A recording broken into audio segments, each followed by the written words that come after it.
How does someone become both mystic and scientist, both contemplative and activist? What kind of visions inspire both heavenly music and earthly healing? And why did Hildegard's prophetic voice echo through the centuries as the sound of divine wisdom speaking to human need? This is the story of Saint Hildegard of Bingen, the prophetess who proved that authentic spirituality engages every aspect of creation. If you've ever wondered whether faith and reason, mysticism and science, contemplation and action can work together, let this story show you their perfect harmony. And hit like and subscribe for more stories that unite faith, mystery, and human courage. In 1098, in the rolling hills of the Rhineland, a girl was born who would see things that others couldn't and spend her life trying to explain what those visions meant for both heaven and earth. Hildegard of Bingen entered the world during one of history's most turbulent periods, when the medieval order was struggling to balance spiritual and temporal power. From her earliest memories, Hildegard lived in two worlds simultaneously. In the physical world, she was the 10th child of a noble German family. But in the spiritual world, she was constantly surrounded by what she called the living light, visions that came not as dreams, but as direct revelations from the divine. From my early childhood, Hildegard later wrote, I have always seen this vision in my soul, even to the present time when I am more than 70 years old. These weren't gentle, comforting visions. Hildegard's experiences were cosmic in scope. She saw the entire universe as a vast web of interconnected light, pulsing with divine energy that connected the smallest herb to the highest angel. She witnessed the fall of empires before they occurred, understood the secret properties of plants, and heard music so beautiful it seemed to come from the spheres themselves. Recognizing both the gift and burden of Hildegard's supernatural experiences, her family made a life-changing decision. At age 8, they entrusted her to Jutta of Sponheim, a noblewoman who had chosen to live as an anchoress, literally walled into a cell attached to the Benedictine monastery of Disibodenberg. The cell where Hildegard would spend the next 30 years was barely large enough for 2 people. Jutta and her young charge lived in almost complete isolation, with only a small window through which they could observe liturgical celebrations. It was harsh for a child, but for Hildegard, it became a sanctuary where her visions could flourish. Under Jutta's guidance, Hildegard learned Latin, studied scriptures, and began to understand that her visions were not personal experiences, but divine communications meant to be shared with the world. By adolescence, Hildegard had learned to navigate between visible and invisible worlds with remarkable skill. She could discuss theology with scholars while simultaneously receiving visions of angelic hierarchies. She could tend to practical needs while contemplating cosmic mysteries that would baffle university professors. But the vision demanded more than silence. It demanded her voice. When Jutta died in 1136, the small community of religious women unanimously elected Hildegard as their new leader. At 38, she found herself responsible not just for her own spiritual development, but for guiding other souls. It was a responsibility that terrified her, not because she doubted her ability to lead, but because she knew it would require making her visions public. For nearly 30 years, Hildegard had kept her supernatural experiences largely private.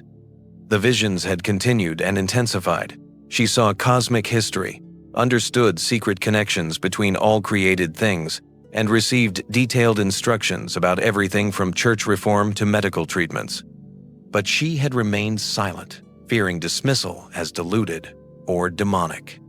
The turning point came in 1141, when Hildegard was 43. During a vision of extraordinary intensity, she heard the voice of the living light, commanding her to speak and write what she had been shown. Write what you see and hear, the voice commanded. Tell it and teach it, so that people might learn to know their Creator through creation. But Hildegard resisted. I am but a poor little figure of a woman. I have not been educated in schools. How can I speak to bishops and kings? They will say I am mad. The divine response was both gentle and inexorable. I, who am the life, choose the weak things of this world to confound the strong. You will speak, because I will speak through you." When Hildegard continued to hesitate, she became physically ill, a pattern that would repeat whenever she tried to resist divine commands. The visions became more urgent, until finally she surrendered. "I was compelled by great pressure of pains to manifest what I had seen," she wrote. "At last, laid low by God's scourge, I fell upon a bed of sickness until I yielded and began to write." The work she began would become the Sevillas, a monumental theological treatise combining mystical vision with practical instruction. But more than a book was being born, Hildegard was discovering her calling as a prophet who would speak God's truth regardless of consequences. As word spread, Hildegard found herself at the center of intense controversy. Some praised her as a new prophet, others condemned her as dangerous heretic. Church authorities demanded to examine her writings, rulers sought her counsel, scholars debated her revelations' authenticity. But Hildegard had learned to distinguish between human opinion and divine command. She would speak what she had been shown, regardless of whether the world believed her. The voice that had been silent for 43 years was about to shake medieval Europe to its foundations. As Hildegard's reputation spread, her community began attracting women from across Europe who sought to learn from the living light.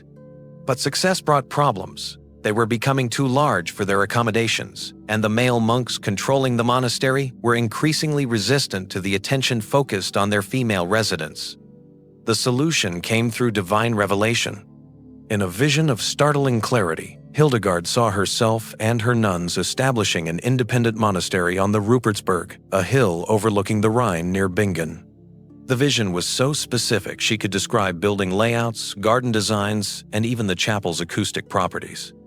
But when Hildegard announced her intention to relocate, she met fierce resistance from the abbot and monks. The nuns had brought substantial dowries. Their departure would mean significant financial loss. More importantly, Hildegard had become a source of prestige and income they were unwilling to surrender. "You are being deceived by vain imaginings," the abbot told her. "God does not speak to women about building monasteries." Hildegard's response revealed authority that came from absolute certainty. "I have not received this vision from any human being, but from the serene light above. If you resist what God has commanded, you resist not me, but him who sent me." When argument failed, Hildegard employed her signature tactic. She became gravely ill and remained bedridden until opposition yielded. "I cannot rise from this bed until you permit what God has commanded." The standoff lasted months until Archbishop Henry of Mainz, after examining her writings, declared her revelations showed clear signs of divine origin. In 1150, with papal approval and noble backing, Hildegard led her community to the Rupertsberg. There, despite having no architectural training, she supervised construction of a monastery, incorporating innovations far ahead of its time, running water, sophisticated heating, and acoustic designs, enhancing both spoken word and musical performance. The Rupertsberg became more than a monastery. It was a center of learning, combining contemplative spirituality with practical knowledge. Hildegard established workshops for manuscripts, laboratories for herbal medicine, and scriptoriums where her visions were transformed into illuminated texts of extraordinary beauty. But her most revolutionary work was still to come. While building her monastery, Hildegard was simultaneously writing works that would establish her as one of the most remarkable intellects of the Middle Ages. Her visions had revealed not just spiritual truths, but practical knowledge about medicine, natural science, and hidden connections between all created things. The Physica and Causae et Curae represented a revolutionary approach to medicine, combining empirical observation with mystical insight. Hildegard described therapeutic properties of hundreds of plants, minerals, and animal substances, knowledge that came partly from study, but primarily from divine revelation about secret virtues hidden in creation. "All nature is at the service of humankind," she wrote, "and all creation has been given power to provide what is needed for human health and wholeness." Her medical writings were unlike anything produced by contemporaries. While other physicians relied on ancient authorities, Hildegard based treatments on direct observation and mystical understanding of energies contained in natural substances. She understood that illness resulted from imbalances in the body's natural harmony. Hildegard's medical practice was notably successful. Patients traveled from across Europe to receive treatments combining herbal remedies with dietary recommendations, lifestyle changes, and spiritual counseling. She understood that healing the body required attention to the soul. Perhaps her most revolutionary insight was recognizing that women's health required different approaches than men's. At a time when medical knowledge was based on male anatomy, Hildegard developed sophisticated understanding of women's reproductive health and unique challenges faced by female patients. "Woman is the fullness of fruition," Hildegard wrote. "She contains within herself the power to create not just physical life, but spiritual regeneration." These works established Hildegard as a universal doctor, someone whose knowledge encompassed not just human health, but the health of all creation. Her vision of medicine was profoundly ecological, recognizing that individual wellness depended on the wellness of the entire natural world. Have you ever felt called to speak truth even when no one wanted to hear you? By the year 1160s, Hildegard had established herself as one of Europe's most respected spiritual authorities. Her writings were read throughout Christendom. Her medical treatments had saved countless lives, and her monastery had become a center of learning. But her greatest impact came through her role as a prophet who fearlessly spoke divine truth to earthly power. Hildegard's prophetic ministry was based on her conviction that she spoke not her own opinions but direct communications from God. This gave her authority that transcended normal hierarchical relationships. She could address kings and emperors, bishops and popes as someone delivering divine messages rather than offering human counsel. Her correspondence reveals the full scope of her prophetic reach. She wrote to Emperor Frederick Barbarossa, warning him that his conflicts with the papacy were endangering his soul and empire. She counseled King Henry II of England about his responsibilities as a Christian ruler. She challenged Pope Eugene III to reform clerical corruption. "Listen, O king," she wrote to one ruler, "and hear what the living light says to you through me. You must choose between the glory of this world and the glory of eternity." Her letters to church authorities were even more direct. She condemned bishops who lived in luxury while their people suffered, criticized monks who had abandoned their vows, and warned popes that their failures to address corruption were undermining the church's mission. What made Hildegard's prophetic ministry so powerful was not just the authority with which she spoke, but the accuracy of her predictions. She foretold political conflicts' outcomes, warned of natural disasters, and identified church leaders who would fall from grace years before their scandals became public. Her most dramatic confrontation came with Emperor Frederick Barbarossa. When Frederick set up an antipope in conflict with the legitimate pontiff, her response was uncompromising. "Listen to what the living light says. You are walking in the way of madness. Before God's eyes, your crown is tarnished because you have not sought the glory of God, but your own glory." Frederick threatened her monastery with imperial displeasure, but she remained unmoved. Within months, Frederick's political position had collapsed, exactly as Hildegard had predicted. Yet the emperor would soon learn that no crown outweighs divine authority. In the year 1158, when Hildegard was 60, she received a vision commanding her to leave her monastery and preach publicly throughout the German lands. This was unprecedented. Women were strictly forbidden to preach in the medieval church, and the idea of a nun traveling to deliver sermons was scandalous beyond imagination. But divine commands overrode human conventions, and Hildegard began 4 preaching tours that would take her to cathedrals, monasteries, and town squares throughout the Holy Roman Empire. Her message was simple but revolutionary. The church needed immediate reform. Society required justice, and individuals must choose between serving God or serving their own desires. Her first major sermon was delivered in Cologne's cathedral to an audience including bishops, abbots, priests, and nobles. The sight of a 60-year-old nun in the pulpit where only ordained men were permitted created a sensation, but Hildegard's authority was unmistakable. "I am only a poor woman," she began, "but I speak what the living light has shown me." The bride of Christ has become soiled with earthly concerns. Her priests seek gold more than souls. Her bishops build palaces instead of sanctuaries. The cathedral fell silent as Hildegard's words cut through decades of comfortable compromise.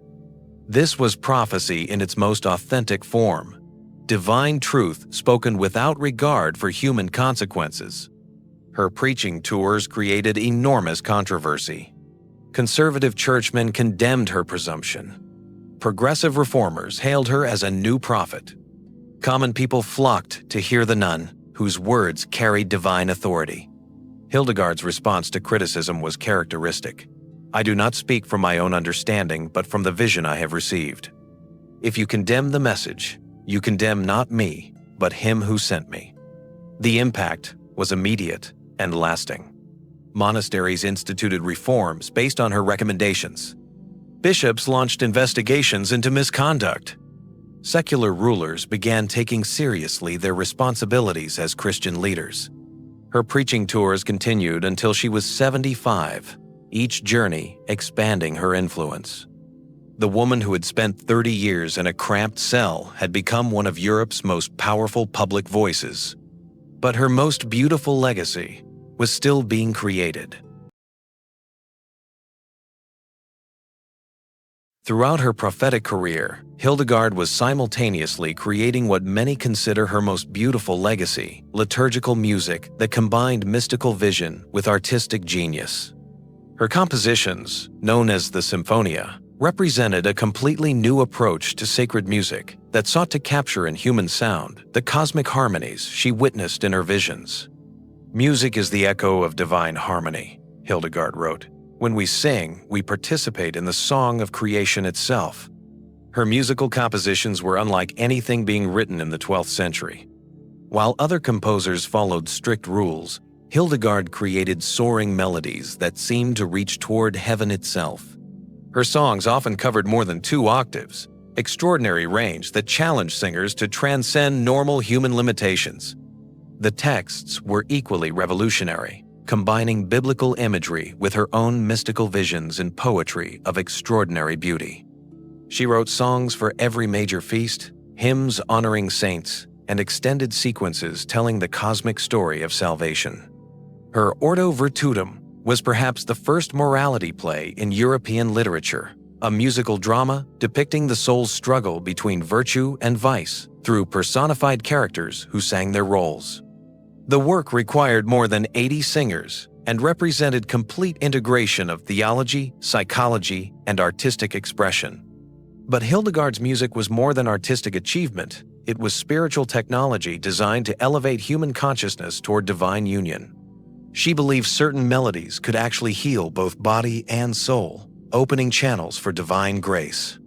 Her approach to musical performance was equally innovative. She encouraged her nuns to wear white silk vestments and golden crowns during liturgical celebrations, arguing that beauty in worship reflected heaven's beauty. God delights in beauty, she argued, and those who worship Him should offer the most beautiful expressions of human creativity. The Symphonia became one of the most performed collections of medieval music, creating what witnesses described as transcendent spiritual experiences. Audiences reported visions, healings, and profound conversions while listening to Hildegard's compositions. The woman who saw cosmic visions had found a way to translate heavenly harmonies into earthly music. On the 17th of September, year 1179, at 81, Hildegard died peacefully at her monastery. According to witnesses, the moment of her death was marked by 2 brilliant streams of light appearing in the sky above the monastery. But Hildegard's influence was just beginning. Within decades, her writings were being copied throughout Europe. Her medical treatments were studied by physicians. Her music was performed in cathedrals from England to Poland. Her prophetic letters were read as examples of how divine authority could challenge earthly power. The Catholic Church recognized the extraordinary nature of her life and work. declaring her a saint in 2012 and Doctor of the Church, only the fourth woman to receive this honor, recognizing her as an authoritative teacher of Christian faith.